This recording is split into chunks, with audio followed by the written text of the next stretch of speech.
म्हटलं की अरबी समुद्र आणि सह्याद्रीच्या पर्वतरांगा यांच्यामध्ये असलेला निसर्ग संपन्न भूप्रदेश आपल्या डोळ्यासमोर येतो आणि याच कोकणामध्ये आपल्याला अनेक रूढी परंपरा अनेक संस्कृती पाहायला मिळतात आणि या संस्कृतींमध्ये आपल्याला अनेक देवदेवतांचं अधिष्ठानही पाहायला मिळतं।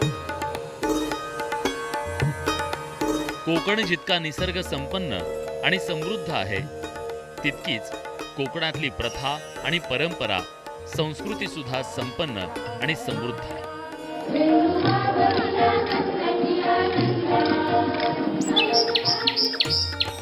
कोकणातील प्रत्येक वाडी वस्ती आणि गावातील गावरहाटी वेगवेगळ्या आहेत। या वेगवेगळ्या गावरहाटीमुळेच कोकणची संस्कृती सर्वाधिक लोकप्रिय ठरते। याच कोकणातील कुलदेवता आणि ग्रामदेवता यांच्या भोवती निर्माण झालेल्या प्रथा परंपरा ती संस्कृती आणि उत्सव आज कोकणाची ओळख बनली आहे। सिंधुदुर्ग जिल्ह्यातल्या मालवण तालुक्यात आंगणेवाडीची जत्रा आता तीर्थस्थळाचं स्वरूप धारण करते। कोकणच्या देवभूमीमध्ये सर्वाधिक लोकप्रिय यात्रा आहे ती सिंधुदुर्ग जिल्ह्यातील भराडी देवीची यात्रा।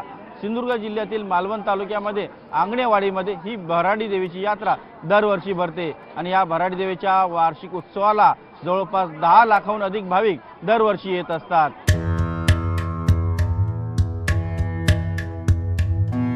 कोकणाच्या देवभूमीत सर्वाधिक प्रसिद्ध आणि लोकप्रिय देवतेची ही यात्रा आहे आई भराडी देवीची।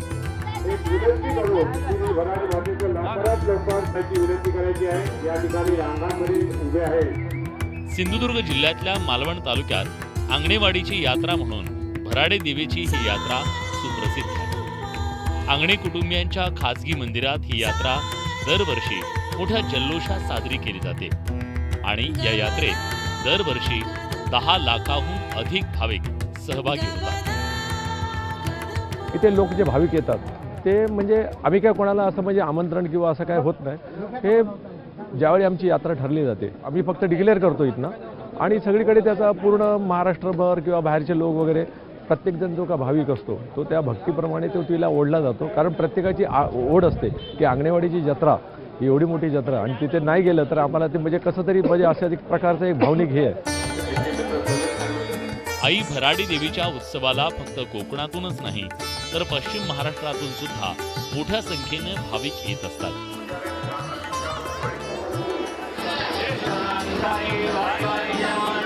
आई भराडी देवी महाराष्ट्राची कुलस्वामिनी तुळजाभवानी मातेचं प्रतिरूप असल्याचं आंगणे कुटुंबियांचं म्हणणं आहे आणि त्यामुळेच तुळजाभवानी मातेच्या मंदिरात जसा गोंधळ आणि दिवटी वाजवली जाते अगदी तसंच आई भराडी देवीच्या वार्षिक उत्सवाला सुद्धा गोंधळ आणि दिवटी वाजवली जाते।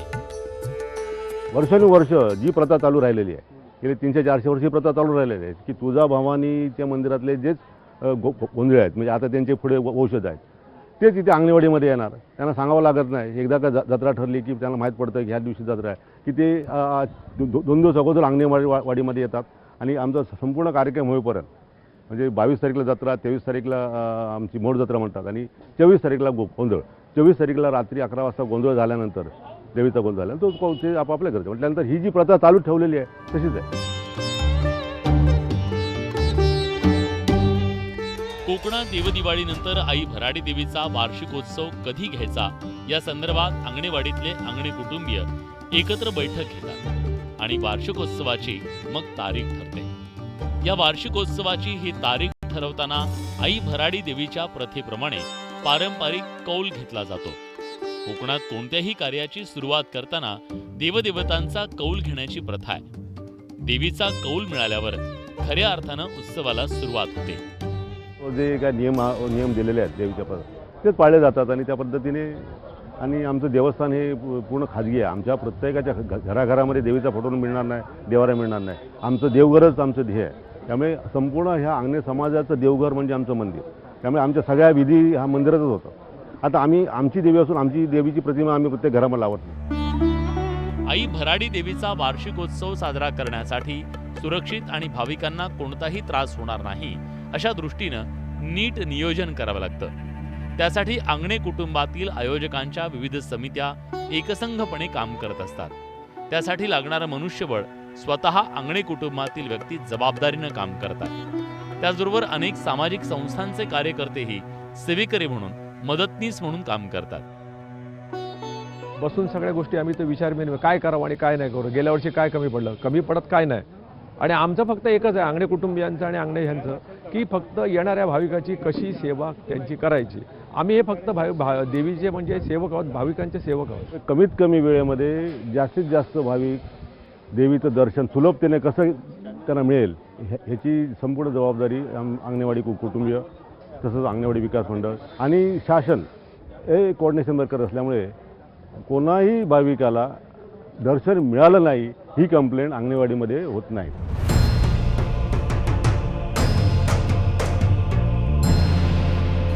आई भराडी देवीच्या वार्षिकोत्सवाला मध्यरात्री सुरुवात होते.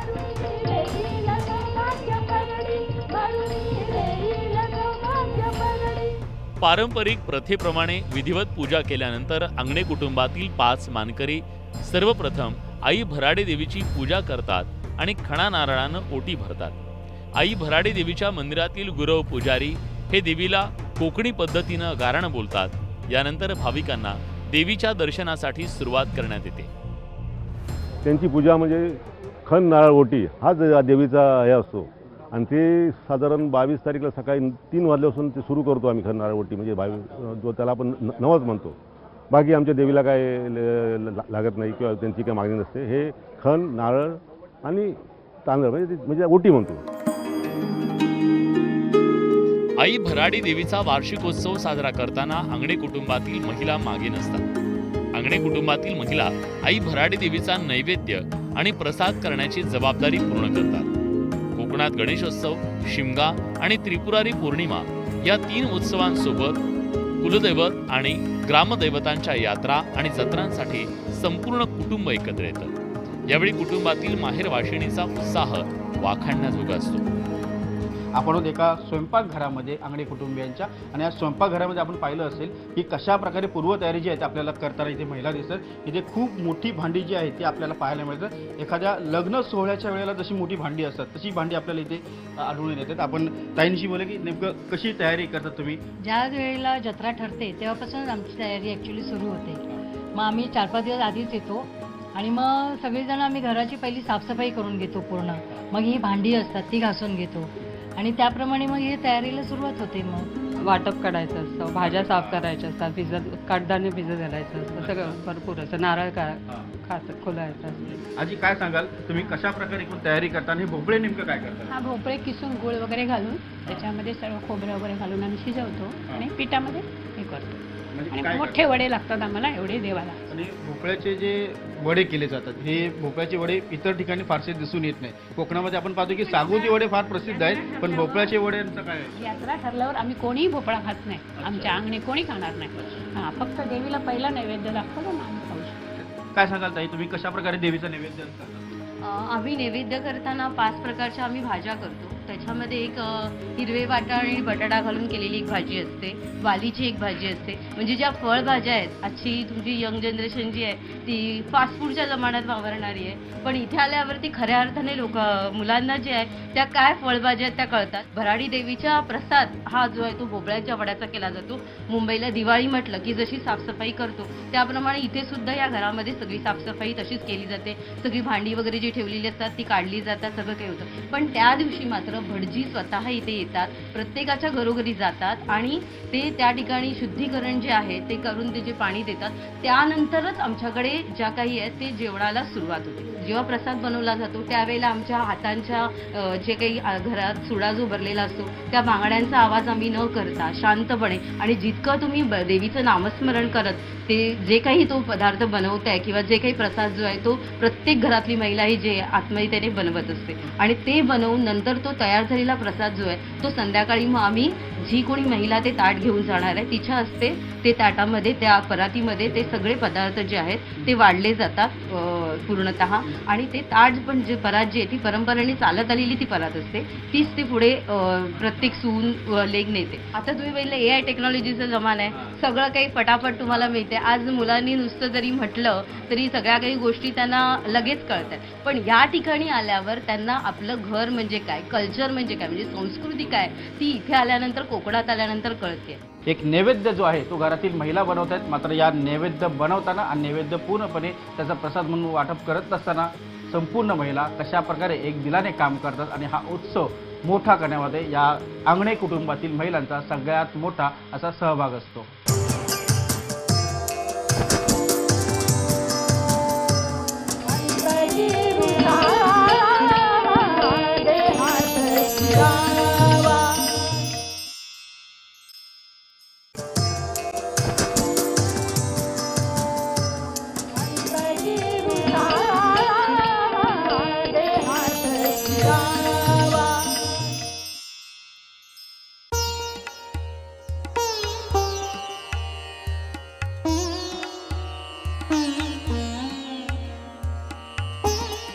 कोकणात दिवाळीला ज्याप्रमाणे घरांना सजवलं जातं त्याचप्रमाणे आई भराडी देवीच्या वार्षिकोत्सवाच्या वेळीही अंगणेवाडीतल्या घरांना सजवलं जातं. अंगणेवाडीतील घरांना फुलांच्या माळा आणि विद्युत रोषणाईनं सजवलं जातं. जी आतुरतेने वाट पाहत असतात जत्रेची, ती 2 महिने लोक तयारीसाठी लागले असतात. अगदी मुंबई पासून बाहेरगावी राहणारे सगळे लोक ह्या निमित्ताने एकत्र येतात. साधारणपणे 8 दिवस सुद्धा त्यांना कमी पडतात. प्रत्येक घरामध्ये दिवाळीपेक्षाही आमच्याकडे मोठा उत्सव असतो, कारण अनेक माणसं या ठिकाणी येणारे असतात भेटण्यासाठी, देवदर्शन येणार असतात आणि त्यामुळे फार लगबग चालू असते.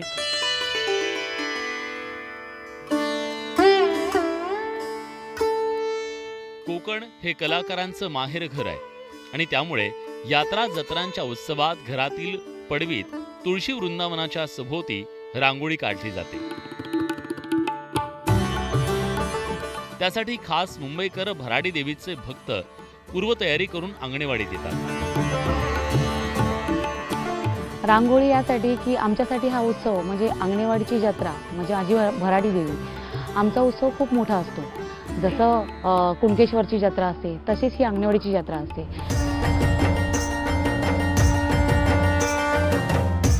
आई भराडी देवीचे भक्त जगाच्या पाठीवर कुठेही असले तरी वार्षिकोत्सवाला न विसरता येतात.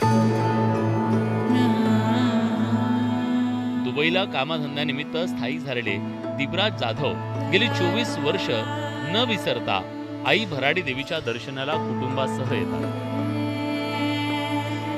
जगाच्या पाठीवर कुठे पण असेल ना, मी कधीच यात्रा चुकवलेली नाही आतापर्यंत. आम्ही दरवर्षी इथे येऊन खूप समाधान मिळतं आणि न मागता सर्व काही मिळतं. तसं बघायला गेलं तर सगळं न मागताच मिळतं देवीकडे आणि देवीची ओढ आहे त्याच्यामुळे ते ऑटोमॅटिक आपसूक येतं आणि देवी न मागता सगळं देते, सुख समृद्धी शांती. आणि आज जे देवीचं जे तेज दिसतं ना ते म्हणजे तुम्ही दुसऱ्या वेळी कधी आलात तर नाही, पण आज जे दर्शन मिळतं ते खूप म्हणजे समाधान देतं. लंडनला कामानिमित्तानं स्थायिक झालेल्या ऋतुजा जाधव या देखील आपल्या मातृभूमीशी जोडलेली नाळ न तोडता आई भराडी देवीच्या दर्शनाला आल्या. आई भराडी देवीचं दर्शन आपल्या मातृभूमीशी आणि संस्कृतीशी कायम जोडून ठेवतं. सगळ्यांसाठी चांगलं आरोग्य, सुख संपत्ती हेच मागितलं. मी यावर्षी खास भराडी देवीच्या दर्शनासाठी आली आहे. माझे पप्पा दरवर्षी येतात. आई भराडी देवीच्या दर्शनाला महिला भक्तांची संख्या मोठी असते. दैनंदिन कामाच्या व्यापातून एक दिवस आपल्या देवीला खणा नारळाची ओटी भरण्यासाठी आवर्जून या महिला भाविक अंगणेवाडीत येतात. खूप श्रद्धेने आलो आहोत आणि मस्तपैकी आमचं दर्शनही झालेलं आहे. देवीचं दर्शन मुखदर्शन केलं आम्ही, पण इतकं प्रसन्न वाटलं. ओटी वगैरे आम्हाला नीट भरता आली आणि दरवर्षी येण्याची इच्छा आहे आमची. देवीची इच्छा खूप दरवर्षी होते येण्याची, पण ह्या वर्षी एकदम मनापासून वाटलं की जावं. देवीचं प्रसन्न दर्शन झालं, व्यवस्थित मनोभावे आणि इच्छा होत्या त्याही मान्य झाल्या. आई भराडी देवीच्या दर्शनाला जाताना भाविक देवीची ओटी भरण्यासाठी खणनारळाची ओटी घेतात. आई भराडी देवीच्या मंदिराच्या बाहेर आरती पाटील देवीला अर्पण करावी लागणारी खणनारळाची विक्री करतात. खणनारळाच्या ओटीमध्ये नारळ, तांदूळ, खण, लाणं, अगरबत्ती, शेवंती फुलांची वेणी यांचा समावेश असतो. माझ्याकडे ओट्या मागायला माणसं येतात, ओट्या भरायला आवडीने येतात लोक वर्षातून एकदा. त्याप्रमाणे काय ओटीला नारळ, खोल, अगरबत्ती, फुलं, लाणं आणि साड्या वगैरे नऊवारी घेतात, कोण कोण बांगड्या घेतात आणि आवडीने ओट्या भरतात. फुलाची वेणी असते, दुसरी फुलं असली तरी पण चालतात. वर्षाला नवस असतात ते नवस पण भेटतात. आई भराडी देवीच्या दर्शनाला आलेले भाविक दर्शन झाल्यावर आवर्जून आपल्या आप्त स्वकीयांसाठी देवीचा प्रसाद म्हणून कोकणचा मेवा घेऊन जातात. कोकणचा रानमेवा जसा प्रसिद्ध आहे तसाच गुडाचा मेवा देखील प्रसिद्ध आहे. आई भराडी देवीच्या मंदिराबाहेर कोकणी खाजाची अनेक दुकानं आढळतात. गेली 100 वर्ष कोकणी मेवा विकणारे श्याम पावसकर आणि त्यांचं कुटुंब आजही देवीच्या यात्रेत कोकणी मेवा बनवून विकतं. हे शेंगदाणा लाडू आहेत, त्याच्यानंतर हे बघा, हे मैसूर पाक, ही सुतरबेणी, हे बंगाली खाजा, हा घेवर तुम्हाला मालवण तालुक्यामध्येच मिळणार, बाकी सिंधुदुर्ग जिल्ह्यामध्ये बाकी कुठे मिळणार नाही. हा आयटम ही चिरोटी किंवा याला कोल्हापुरी खाजा असं म्हणतात. त्याच्यानंतर इकडचे प्रसिद्ध आणखीन एक खडखडे लाडू आहे. खूप दिवसात किती प्रकारचे लाडू? हे खडखडे लाडू आहेत, शेवाचे लाडू आहेत, शेंगदाणा लाडू आहेत, तिळाचे लाडू आहेत, बुंदीचे कडक बुंदीचे लाडू आहेत, नरम बुंदीचे लाडू आहेत. हा साखरेपासून मग साखर शेव म्हणून आहे. हा तिखट शेव, हलवा, पेढे, हे एवढे आयटम्स एवढे वेगवेगळ्या प्रकारचे सगळे पदार्थ आहेत तुमच्याकडे. हे सगळे पदार्थ तुम्ही स्वतः बनवता? कुठे बनवता? आम्ही कट्ट्यावरती आमचं ते घर आहे आणि दुकान तिथेच आहे. तिथे आम्ही आधी आमची फॅमिली आणि आम्ही म्हणजे फॅमिली म्हणून सगळे घरातले माणसं बनवतो सगळे. कोकणची आई भराडी देवीच्या प्रांगणात भजन कीर्तनाची मोठी परंपरा आहे.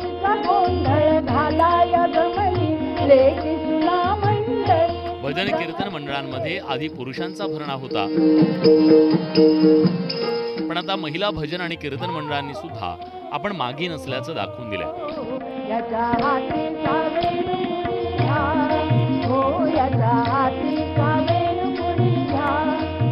कोकणची आई भराडी देवीची भजन कीर्तनानं सेवा नवदुर्गा प्रासादिक महिला मंडळ करत असतं. आई भराडी देवीची सेवा आम्ही तिच्या लेकीप्रमाणे करतो. त्यामुळे आम्हाला मोठं आध्यात्मिक समाधान मिळत असल्याचं मंडळाच्या प्रमुख सुप्रिया प्रभू मिराशी यांनी सांगितलं. एक तर देवाच्या चरणी ज्यांनी मला आवाज दिला त्याच्यासाठी मी सेवा करणं गरजेचं आहे, म्हणून मी भजन सुरू केलं.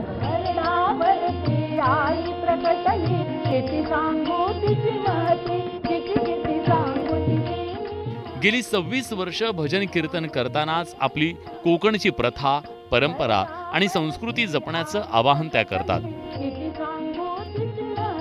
आपली परंपरा किंवा धर्माचं एक काहीतरी देणं लागतो, आपण समाजाचं देणं लागतो किंवा देवळामध्ये जेव्हा करतो आम्ही सेवा तेव्हा खूप आनंद मिळतो. एक सगळं दुःख काही जरी असतं ना बारीक सारीक ते आपण विसरून जातो. या अनुषंगाने आता ज्या पुढच्या पिढीने सुद्धा याच्याकडे वळलं पाहिजे.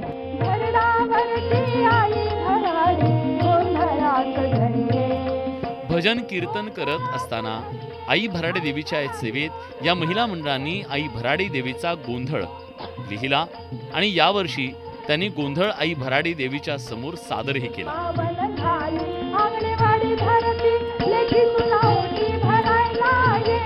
आई भराडी देवीच्या यात्रेत कोकणातील अनेक प्रथा परंपरा पाहायला मिळतात. आई भराडी देवीची ओटी भरण्याचा पहिला मान अंगणे कुटुंबातल्या 5 मानकऱ्यांना मिळतो. अंगणे कुटुंबातील 5 मानकऱ्यांची ओटी भरल्यानंतर भाविकांना ओटी भरण्याची संधी मिळते. आई भराडी देवीची 1 दिवसाची यात्रा संपल्यावर दुसऱ्या दिवशी मोड जत्रेच्या माध्यमातून जत्रेची सांगता होते. या मोड जत्रेची प्रथा परंपरा वेगळी आहे. अंगणेवाडीतील 5 मानाच्या मानकऱ्यांच्या व्यतिरिक्त इतर 100हून अधिक अंगणे कुटुंब या मोड जत्रेत सहभागी होतं. यात्रेचा दुसरा दिवस अंगणे कुटुंबासाठी राखीव असतो. मात्र आता उत्सव काळात आठवडाभर चाललेल्या या उत्सवात अंगणे कुटुंबांसोबत इतर भाविकही दर्शनाला येत असल्याचं प्रदीप अंगणे सांगतात. आजूबाजूचा जो 25-30 किलोमीटरचा परिसर बघितला तर तिथे त्यांच्या घरात त्यांचे मित्रमंडळी, त्यांचे नातेवाईक येतात आणि ते आज उत्सवा दिवशी ओटी भरतात. त्यामुळे त्या घरातल्या माणसांना देखील ओटी भरता येत नाही. आणि आमच्या अंगणेवाडीच्या लोकांना पण आम्ही बाहेरच्या भाविकांना येऊन त्यांची सेवा करणार, त्यांना जेवण देणार, ताटं वाढल्यानंतर. आणि मग आमची सकाळी आमची सगळी झाली की आम्ही ती मोड जत्रा त्याला म्हणतात. पण आता मोड जत्रा त्यावेळेला म्हणजे आमची सम्राज्ञा असते मोड जत्रेनंतर, ती आता जवळजवळ म्हणजे जसं जसं वेळ वाढत गेलं 7 वाजल्यापासून आता जवळजवळ आम्ही 10 ते 11 वाजतात आमच्या समरत्ना करायला. आणि मोड जत्रा म्हणजे फक्त ही अंगणेवाडीपुरतीच असायची, पण आता ते इतर लोक पण यायला लागले, तर त्यांना पण आम्ही ते दर्शन देणं चालू ठेवतो. यात्रा आणि जत्रा हा देवदेवतांचा उत्सव असला तरी तो माणसांना एकत्र आणण्याचा उत्सव आहे. माणसांना माणसाशी जोडणाऱ्या उत्सव यात्रांमध्ये मानवतेची संस्कृती जपणाऱ्या माणसांमध्ये खरा ईश्वर आहे. कोकणची देवभूमी ही अशा प्रथा परंपरांनी समृद्ध बनलेली आहे. कोकणच्या नारळाच्या पाण्यामध्ये जेवढा गोडवा आहे ना, तेवढाच गोडवा या कोकणी माणसांमध्ये देखील आपल्याला पाहायला मिळतो. कोकणची देवभूमी ही अशा प्रथा परंपरांनी समृद्ध बनली आहे. कोकणचा गोडवा जेवढा नारळाच्या पाण्यात आहे, तेवढाच तो कोकणी माणसांच्या हृदयात देखील आहे. अंगणेवाडीच्या भरडभूमीत वसे देवी भराडी जागृत होत. प्रतिवर्षी माघ मासे वार्षिक उत्सव भक्त येती दर्शन हो पूरी भक्तिभाव. खण नारळ वेणी लाणे तांदूळ ताटात वसे देवी भराडी जागृत दैवत अंगणेवाडीच्या भरडभूमीत. नवसा पावे देवी भक्तीचा जागर सुख शांती समाधानाचे आगर. भोपळ्याचे वडे प्रसाद घराघरात वसे देवी भराडी जागृत अंगणेवाडीच्या भरडभूमीत.